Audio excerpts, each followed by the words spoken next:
Mày con ông còn dùng mẹ nè. Ồ dùng mày ông dùng mẹ con.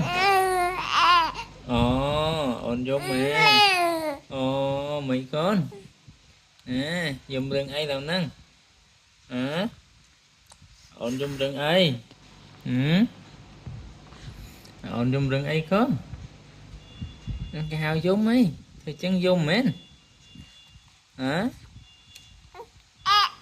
hả ồ ông dùng mẹ ông dùng mày có sai vậy đâu nữa hả ôn dùng lười chân ấy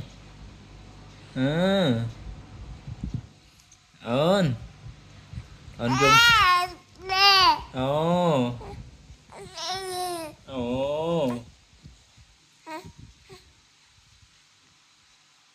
ôn dùng mến hả dùng chân tần á ồ chân tần á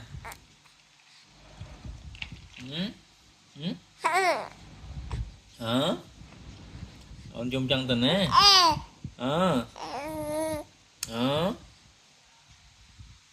mẹ hả mày cơn